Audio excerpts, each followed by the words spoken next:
AP Stats, what is up?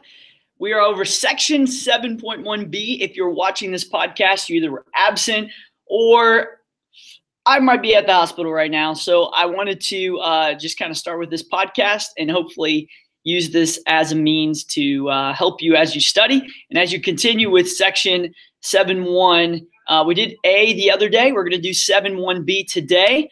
And here we go. And we've got our traditional shot. Are we ready? Here we go.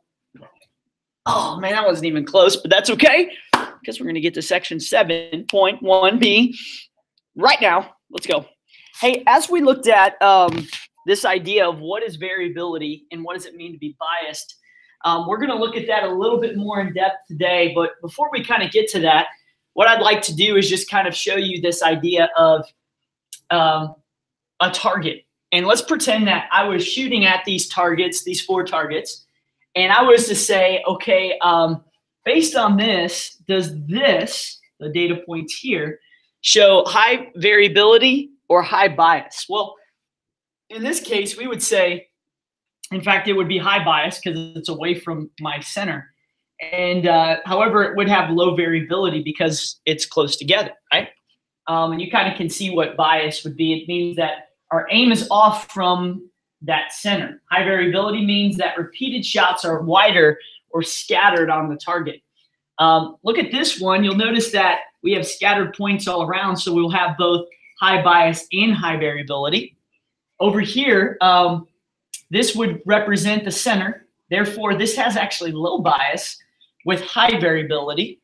And then ideally, the lesson that we want to try to focus on today is we want something that is created that has both low variability and low bias. And if we do that, then that would be the ideal situation for something that estimates a statistic that estimates an unknown parameter. And we're going to look at that today. Now, things are obviously like what we get from our estimate has a lot to do with how we sample. And that's why in chapter 4, we talked about this idea of, hey, how we sample actually plays a huge role into whether we have variability or bias within our data. But again, ideally, we want both low bias and low variability. All right, let's get started. Remember the Beyonce activity? We talked about which was the best method. We remembered that as we looked into this, we had both something that had the estimate that was higher than the true mean, and then we also had an idea where the mean and the mean of the sample kind of was equated to the mean of the population, and therefore, because the X bar and mu were the same, we would say that, or close to the same, we would say that that would have low bias, and that's what we're going to look at today. All right, now today's lesson, I'll be honest, kind of takes some getting used to, and in order to do this, what I'd like for someone to do is up either on the board or, yeah, we'll do this. Over on the right side of the classroom, where our huge board is, I would like for someone to draw a dot plot that looks like so with my, maybe we'll put like 50, 60, 70, 80, 90, and 100. And what we're going to do is we're going to use the test from chapter 6 to be able to create this dot plot. And what we're going to do is if you're in class, we'll do this a little different. But I need some help. So unlike the previous one, we kind of have to do this together. So if someone's kind of slacking right now or maybe not watching this, maybe just poke them and say, hey, need your help here in order to do this activity. So team, here's what we're going to do. Right now, I want you to, each person's going to do this differently. I want you to take a random sample of 5 students. And obviously, as we look at this, you're going to put in your random. We're going to go to random integer, okay? And what I'd like for you to do is we're trying to pick 5. So we're choosing 5 from 1 to 24.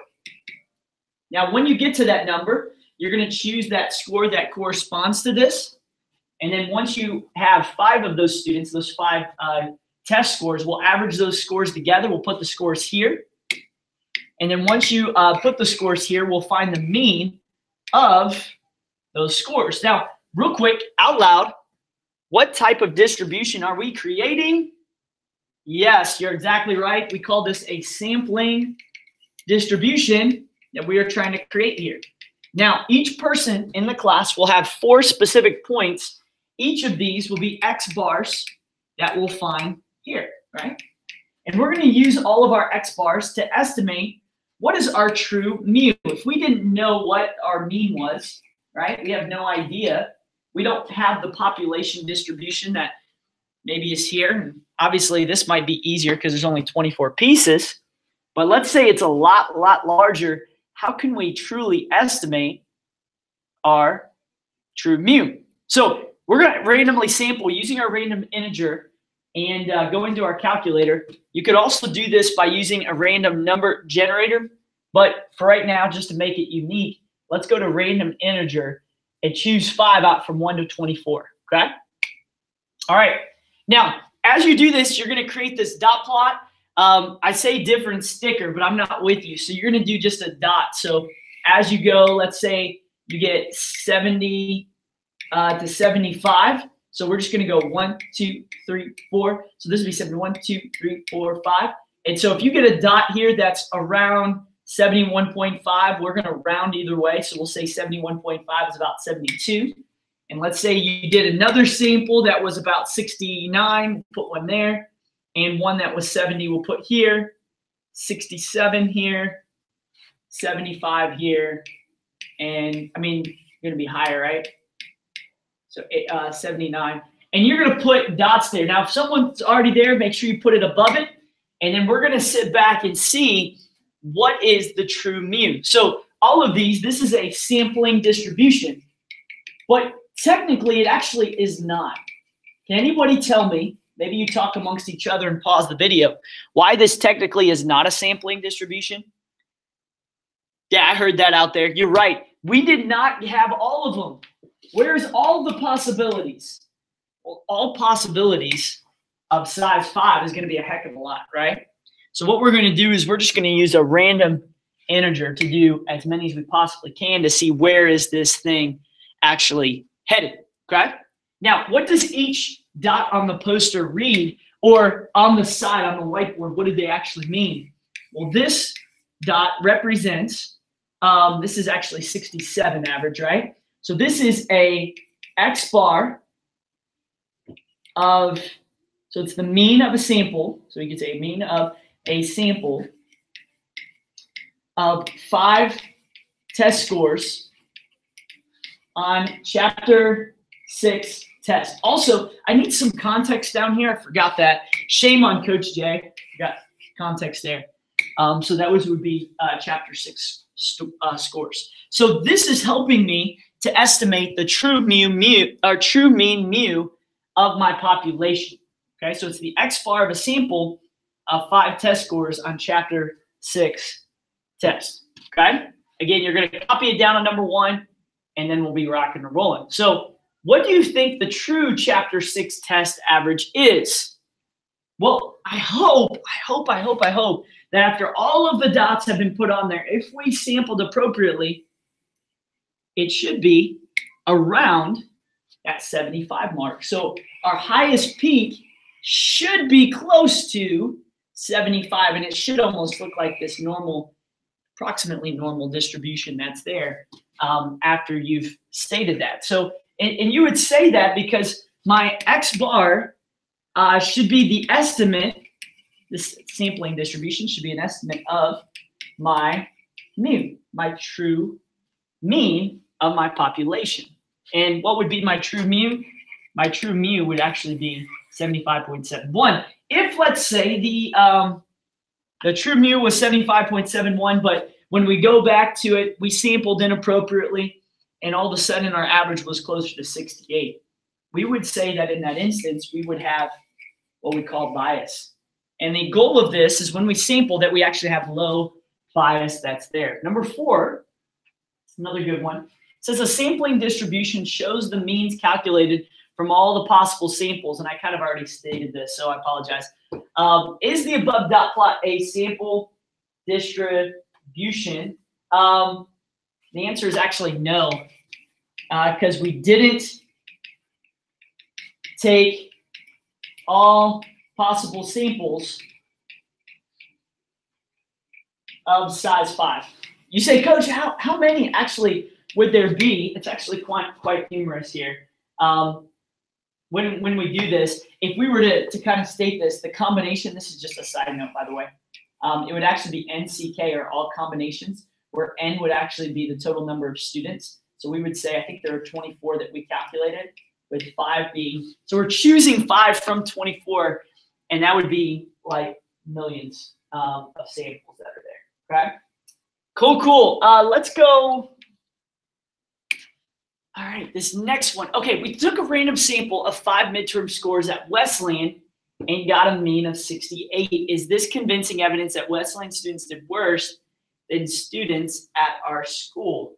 Okay, so this is quite interesting, because as we look at this, we're looking at, is this statistically significant, okay? So it really depends, right? So what is statistically significant? This means that R is 0.05 less than whatever our value is from the percentage of students at Wesleyan. So 5 midterm scores had an X bar of 68. So based upon this information, we can actually go back to our dot plot here. And what you're going to do is you're going to go to 68, okay? And you're going to say that anything that falls on 68, so 69, 68 right here, any dots that fall from 68 or to the left of this would actually be the values that would show our significance. All right, now since I'm not with you, you're going to have to kind of do this yourself. But if out of all the pieces of data, so this is out of total dots, out of my total dots, if this amount of dots that are to the left are on 68, we would say that that total over our total dots, if it's greater than 5 or 0.05, that's there, then we would say that we do not have convincing evidence. So we come back. If that value, that we'll say, if it is, and I think I messed up on this earlier, so we're going to do it this way. If this value is greater than 0.05, we do not have convincing evidence. We don't have convincing evidence. However, if the value is less than 0.05, then we could say that there's statistical, we'll say that there is a, let's say this was 0.02, okay? It's just an example. There is a 0.02, or this could be 2%, chance that the sample mean of 68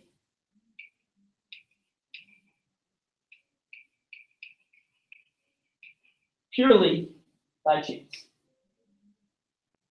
Actually, let me say the sample mean of 68 or less, because that's what we looked at, right? Sorry, my pen's running out of ink. Occurred purely by chance, okay? So you say, Coach, what does this even mean? Well, if there's a 0.02% or 2% chance that the sample mean of 68 or less occurred purely by chance, we can say that this is statistically significant and shows that, in fact, Wesleyan students did worse on Chapter 6 test than, and that's really what we're looking at, Chapter 6 test compared to the students, AP Stat students of GAC. We could state the same thing up here. There is a, say this is 8%. There's an 8% chance that the sample mean 68 or less occurred purely by chance. Therefore, we do not have because the value is greater than 0.05, we don't have convincing evidence and cannot say that, in fact, the Wesleyan students did worse on Chapter 6 test than GAC students. Okay. All right. Golden nugget for the day. That's really where we're going to get at here. And just so you're aware, one thing. So backtrack. I just want to make sure I hit this. So this is a sampling distribution of X bar. Okay. Remember that our value 75.71 right here. I want you to draw a line here and just put that this was mu, and see and talk about this fact of, is this biased? Do we have high variability? Kind of coming back to that. How did we estimate? How was our estimate? Was it representative of in helping us predict our true mu or our population? And it should be that way. All right. All right, let's do this. All right, golden nuggets. Going here, let's write down the same one from yesterday. All right, unbiased estimators. All right, here we go.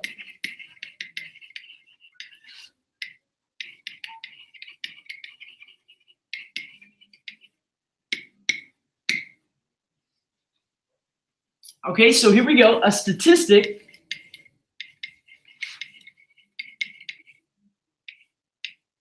is an unbiased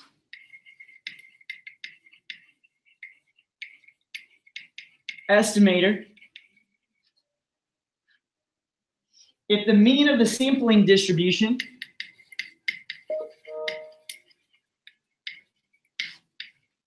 of the sampling distribution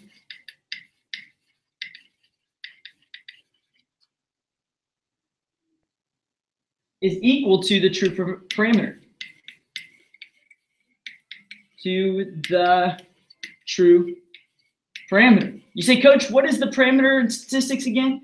Remember we talked about this idea of, okay, so I remember kind of the golden nugget yesterday was S of X is the sample standard deviation that predicts the population standard deviation. X bar is the sample mean, and by the way, these are all statistics, and estimates my true mu.